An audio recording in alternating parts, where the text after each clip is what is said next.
Hi all and welcome to the channel. We have experienced exponential growth over this last month, and thank you to all the new faces. Something that has been in the works for a while but seemed to be finished at the perfect time is the new mascot for the channel, and it is this little slime pig you see in front of you. I would very much appreciate if you could help me name them, because I don't really know what to name them.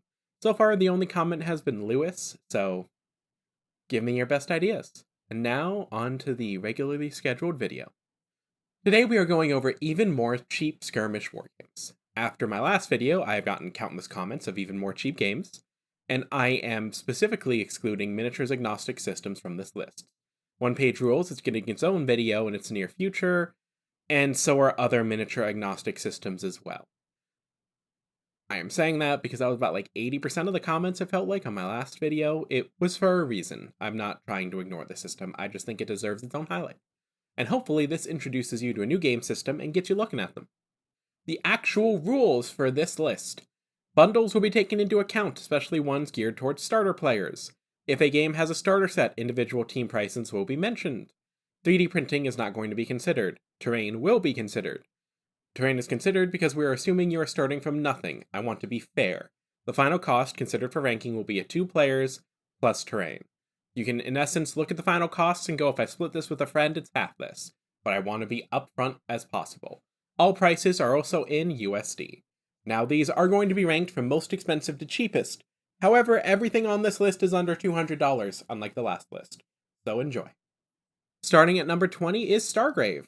The most painful part of my last video because I somehow missed its existence. Stargrave is Frostgrave in space, as described by many, and if you've seen my previous video praising Frostgrave for a while, you should know why that is very, very high praise. Stargrave invites you in with RPG elements, challenging you to customize the central captain figure to lead your crew. You can go from anything from an Adeptus Mechanicus type to a Han Solo type, but from that captain customization you can build out a very unique and thematic crew that can fill out any of your captain's weaknesses, or just, fit your captain's theme. It is $30 for the rulebook, $50 for a crew, and $80 for terrain. So the final cost is technically $210. However, you can get a cheaper crew and terrain elsewhere, which is why I said technically everything on this list is under $200. Because you can find everything for under $200. However, technically, as far as the rules I have set for this go, the final cost is $210. But don't be daunted by the high number, you can actually get all of this stuff for a lot cheaper. It is games like this where the pain of my list system hurts, but I feel like everything else is pretty properly reflected. Number 19 is Arceworld. Arceworld is a fantastically hobby-friendly game.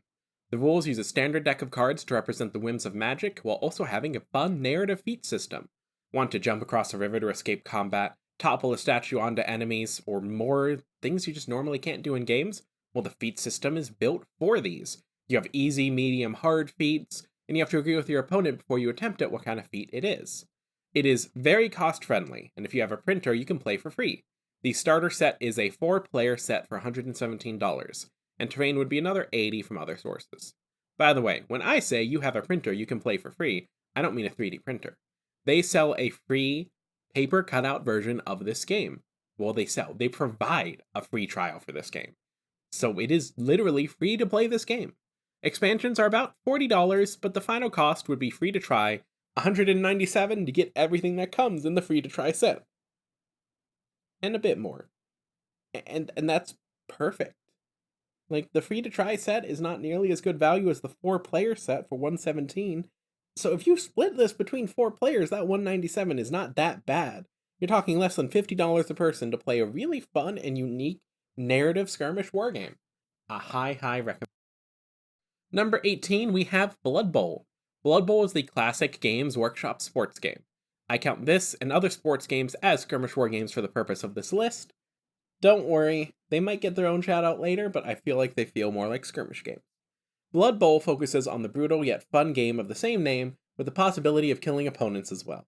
The starter set is $160 and includes everything you need to play. New teams cost about $60. Leading the final cost to be about $160. Now, Blood Bowl is a very unique Games Workshop game in that it was supported by the community and kind of kept alive. And then Games Workshop saw those rules, pretty much took them for their own, and then put them in play. So you have Games Workshop rules combined with community-built rules for a game that they loved, which makes this a very unique rule set for Games Workshop, because it actually just feels a lot better than their other rules, because in essence they took from community rules. At least that is how it was explained to me. I read the rulebook, and a friend of mine plays this game a lot, and I have never seen anything in the game that actually looks bad, and it looks a lot more fun than a lot of other Games Workshop games, and is definitely a bit more affordable in those ways. Number 17 is Achtung Panzer. Achtung Panzer is a tank skirmish game in the 28mm scale. I'm specifying the 28mm scale here because that is rather important because there are others at a much smaller scale. Achtung Panzer makes tank combat fast and fun while keeping a depth of rules you would expect a game like this to have. But despite the size, the game can be played in under an hour. In fact, the biggest negative of this game is that the setup and takedown can sometimes take longer than playing the game. It has a starter set for $150 that includes everything you need to play. The expansion sets cost about $100 and come with 3 tanks, and the final cost of obviously get in would be the $150. However, I want to specify that this is a game that is weird. It is very new. Not many people I know have played it. I've only seen it played once, and I myself have not been able to get together with a friend of mine who owns this to play it yet, so from the outside looking in, it is definitely an interesting game, but I do not know if it is much better than some of the smaller scale games of the same size. Really, only time will tell. At number 16, we have Burrows and Badgers. Burrows and Badgers is a classic skirmish game by Oathsworn Minis. The starter set for one gang is $30 and the rulebook is $25, so for 2 players you're looking at $85. Individual minis are sold for $4. Terrain can be found from about 80 for alternate sources, and Burrows and Badgers is a classic, and it's a classic for a reason. It is an extremely solid animal-themed rule set. You have unique stat lines for your mice, your badgers, your foxes, and all of them feel different and unique and like they should. Playing this game is something that an animal lover would love. I mean, they'd probably be a little sad when their animal gets knocked down, but in general, this is a unique feel for a game, especially since it's balanced around real-life animals in a fun way. The final cost to get in is $145, and expanding isn't that much more expensive. It's really just a one-time, and you got almost everything you need to play for a while. At number 15, we have Steel Rift. Steel Rift is a very, and I mean very, customizable mech combat game. The starter set costs $80, and terrain would be another $65. However, this game is made for someone who loves mechs, and loves mechs more than Battletech would let them love their mechs, and they want to create fun modular loadouts for them. The starter set comes with 80 weapon inserts, so expect a lot of magnetizing. Faction boxes are $90, and individual mechs are like $20-ish. Sometimes cheaper, sometimes more expensive. That's a good average, but I want to specify just how much hobbying is needed for this game, and that is not a negative. But when you buy into it, you are going to get your best if you enjoy the thought of making different loadouts for your mechs with different weapon types combining together and kind of changing as you go. The depth of this game comes from the balanced and amazing options the weapons give you. I mean, there's other tactical depth, but that is the big draw, is that part of the game. And if that interests you, you should get on into it. At number 14, we have Freebooters Fate. Freebooters Fate is a pirate war game set in the city of Longfall. Unlike the others mentioned on this list, it is more focused on the clash between crews, along with some magic. For pricing, we have a starter deal for $65. I almost said 65 USD because this is a German game and I have conversions on the other screen. And enough terrain for a board would be another $80 to $170 if you buy the official terrain, but we'll go with the lower end since the higher is a literal full city and you don't need a literal full city to play this game. To expand, you're looking at about $45 for individual sets. This game is definitely a unique and fun game. In fact, it is one of the ones that was highly commented in my last video. Many people love it for its nice, simple, fast, fun pirate rule set, which allows you to also take control of small little rowboats, have fun, and, have a blast. However, we have another pirate game coming up that is more focused on ship combat, if that is more your go. At number 13, we have Gunfighters Ball. Gunfighters Ball is a Wild West themed game that uses playing cards. It has a unique poker-esque activation and health tracking system that keeps the fun, unique feel to the game, and keeps it flowing in a fun way. The starter set is $85, and terrain needs to be sourced elsewhere, so count in another $80. The final cost to get started in this game would be about $145. However, it is a very in-depth and fun game, And if you like Wild West shootouts, I'd go with this any day of the year. At number 12, we had Crooked Dice 7 TV. Have you ever wanted to play a cinematic skirmish game built to be played in episodes, like you're filming a TV show? And this is the one for you. Instead of fighting battles, you're directing action set pieces, and your models are your stars, co-stars, and extras. 7TV has many variations: punk, sci-fi, fantasy, and more. The pricing is hard, as some variations require a lot more models than others, but on average, expect to send 60 for models and another 80 for the terrain they sell. The rules are free, so you can look at it before you buy and decide if these rules look fun. I think they look a lot of fun. This is one of the many games that I have discovered from my previous comments that I am just sad is not more popular, because the idea of this is just fun and unique. At number 11, we have the Silver Bayonet. The Silver Bayonet is a Napoleonic War Gothic horror game, and that is a mouthful, but it's a really, really cool mouthful. The game has a very solid and popular rule set with a near perfect aesthetic, and built to be a fun campaign game, skirmish game, co-op game, solo game, whatever you want. A majority of games are you, another warband, and a monster of some sort, with options for co-op against the monsters as previously mentioned. The minis are difficult to price. To start playing, you only need to spend about 60 for 2 warbands and some monsters, but that isn't the full game. Expect to spend 100 on the minis at least, and about 80 on the non-dedicated terrain to get the full experience of the game. However, following the rules for this series, as I put it, final cost to get started would be about $140. However, this is one of the ones where you kind of need to expect to spend more, because that $140 will only get you a few monsters, not enough to actually fully enjoy the breadth of the game. At number 10, we have another Wild West themed game, Dead Man's Hand. It uses cards and gambling to create a very unique theme. The starter set is $115 and once again includes everything you need to start, including the buildings you see on the right. In fact, this is a picture of the painted starter set. Expansions are about $20 for 10 minis, and they're all plastic now, which is honestly a really big buff to the whole metal resin that a lot of the others on this list are. Dead Man's Hand is a very niche game, but it has the rules to create a movie-like shootout in every game. It's a niche game in the same way that Gunfighters Ball is. There aren't that many people who will play the Wild West games in local game stores. You kind of need to know somebody who already has it, or, like I suggest, be that friend who has it already. Even if the rules and the idea for more poker themed than gambling and card themed one that this one does make sense, this starter set is still worth to buy for the minis and the buildings alone. The absolutely beautiful Wild West themed buildings, which would cost $115 for 3. So if you were to somehow get your hands on 2 of these starter sets, do a little bit of monkeying around, it would work for pretty much any Wild West themed skirmish game you want to play.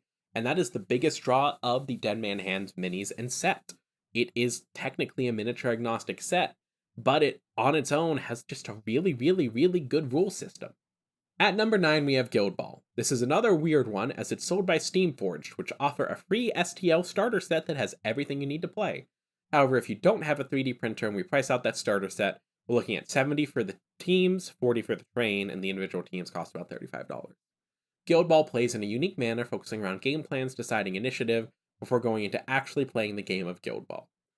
The final cost would be about $110 to get started, and honestly, I highly recommend. I've played other Steamforged games, and they're all really solid rule sets. Everything I've seen and read through in the free rulebook looks really fun, and the fact that I do have a 3D printer might make me try this out sooner rather than later. At number 8, we have 0200 Hours. 0200 Hours is a skirmish war game that focuses on simulating World War II night raids. It has multiple starter sets. However, the basic one is 57, expansions average about 50, and they also sell terrain sets for 50. I hate making videos like this sometimes, and this game is why. Because occasionally, I will find a game with a concept like this, and I want to drop that $100 to play it right this second, right now. Absolutely, without a doubt. I love that last night when I was writing this, I added this line in because it is the truth. Games like this immediately draw me in with just the general premise and idea, before anything else. The final cost to play is $107. At number 7, we have the Judge Dredd game from Warlord Games. It aims to capture the feel of the classic setting. I am not going to lie. The only Judge Dredd stuff I've seen is the new movie called Dredd, which is not a new movie anymore. Oh boy, am I old now. The starter set is $100 and includes everything you need to play. Technically $99, but expansions cost on average about $40. The game plays with the feel of grittiness and lethality that is well balanced with the uneven player sides in the starter set. Final cost to start is $99. for anyone who's a big Judge Dredd fan out there, this might be the thing for you. Number 6 is Blood and Plunder. Blood and Plunder is a 28mm war game set in the golden age of piracy. The reason I highlight the scale here is because it is a land and naval war game. For $100, you get 2 sloops and 2 crews, and you can engage in ship-to-ship combat that can turn into a fiery skirmish or, long-scale broadsides. This game is one of the other ones on this list I want to immediately buy now. However, there are some caveats here, because some of this stuff is expensive, and I feel like highlighting it. Ships can run you like 107 for a brigantine, 425 for a galleon. However, the units to crew them are about $18 a piece for the mini sets. The starter set is, as previously stated, $100 and comes with everything you need to start playing, so the final cost for this would be $99. However, if you are like me and immediately saw this and went, I want to go all in, it can be pretty expensive when you go all in. Will I own this game one day? Definitely. Absolutely. Yes. Without a doubt. The idea of playing ship combat on my dining room table where I play all my other war games is amazing. It's fantastic. I love it. The idea of this is so perfect. I wish more games like this existed and were more popular. However, I am thankful to the people who pointed this out. Thank you. Just thank you. At number 5, we have Gangs of Rome. Gangs of Rome's pitch is extremely simple and in its name. Fight among the seedy underbelly of Rome and rise to the top as one of the strongest gangs. It is a very, very unique game that it is a lower model count, 3 to 5 per side. However, you have mobs that represent normal citizens. These mobs will react to your actions and help control the flow of battle. They can run and stampede other models. They can react in fun and interesting ways, and it's just pretty cool and a unique idea I wish I saw more of in games. It has an amazing starter set for $87 USD, and expanding will cost $6 to $17 for the models and gangs, with the final cost of about $87 USD. Next up is This Quar's War, Clash of Rifles. This Quar's War is a very uniquely presenting game about a society of bipedal anteaters locked in a long war. If that sentence sucked you in, then congratulations, this is a really cheap game. The game focuses on the individual model very heavily, focuses on the chaos of individual combat between yours and the opponent's side. The starter set comes with everything you need for $80. It uses a card-based system for activations, which also determines turns and game length, and it's a pretty solid system. Expanding will cost you 15% as of right now. This is a slightly newer game as well, so not many expansions are currently available. Final cost would be $80. At number 3, we have Mutant Year Zero Zone Wars. This is a tabletop adaptation of the video game Mutant Year Zero. It is built for 2 to 4 players and is $70 USD, but can be found on sale regularly for cheaper. However, following my rules, I am not going to be using the on sale prices, I am using these. It includes everything you need to play the game. It is a newer game, and uses Skirmish light rules designed to be fast and fun, and also designed by the old designer of Necromunda, apparently. Like many other games on this list, it can be played in under an hour, and that is one of its big draws. Final cost would be $70 USD. At number 2, we have Carnevale. Carnevale is a fantastically themed Venetian war game with a tinge of eldritch horror. For $85, you get everything you need to play. Individual teams for expansion would be $40. But have you ever wanted to run, jump, swim, and climb your way around a city in the seas, battling eldritch beasts? Well, then this is the game for you. It is an amazingly themed and highly recommended game. The top one mentioned in my previous comment section for my other video. With the final cost of just $65 to get started, and the promise of a fun time that so many people absolutely love and adore, why don't you get started now? Now into my honorable mentions that need to be in every video. We have Kings of War Ambush. It is a smaller scale way to play Kings of War. This was mentioned multiple times in the last video.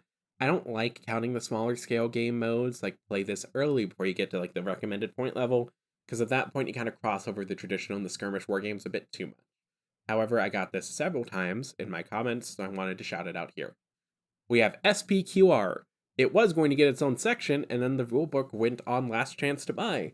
And I don't like the idea of recommending a game that might not exist in a few months, because if you buy into it and then it doesn't exist anymore, I would feel bad. And last up is Verge of War. Verge of War looks really good. However, the development studio is currently in Ukraine, and due to the climate over there, they are not able to actually produce anything, it appears. Everything on their web store is sold out. Once it does all come back online and in stock and everything gets nice and simple, I will happily recommend the game. However, you should keep an eye out for the game and support it as soon as you're able. At number 1, we have World of Tanks. I'm weirded out that this got number 1, but here we go. World of Tanks is a very odd thing, as it is a video game turned into a war game. The starter set has everything you need for 50. Seems to use some Flames of War models for sets, possibly mixed in with some new scopes, as I didn't see some of these on the individual model lists for Flames of War, but that doesn't mean they didn't make them. It is fast to set up and play, with the ability to play in a lunch break being the key part to sell this. Just want a nice, simple tank game where you kind of run around on your lunch break with a friend? Go for this. For expansions, you're looking at about $30 for a blister with 3 tanks. So you get pretty much a whole nother force in each blister. The final cost to get into this is $50, and even if you buy most of what's out now, you're still looking at under $150 for most of it. So it's a pretty nice, cheap tank war game. If you're somebody who wants to experience a skirmish war game but doesn't want to spend hundreds of dollars, I would highly recommend starting here. It is going to be in a much smaller scale, but that isn't a bad thing, as it'll get you used to just the general feel and flow of things before, things actually get going. Now for the finale, the fun little wrap-up for this video. With even more skirmish war games in my must-try list, thanks to the comments, the future is going to be a very, very busy time for this channel. Hopefully you found a new system to try and something new to enjoy. Now, before I get into my usual goodbye, I do want to thank everybody for supporting this channel. Seeing the amount of views and comments and engagement I've been getting, it's just been eye-opening and fantastic, and it's made the last month of my life a lot more fun. I hope you are enjoying these videos as much as I enjoy making them. Have a wonderful weekend all, and I'll see you all next week.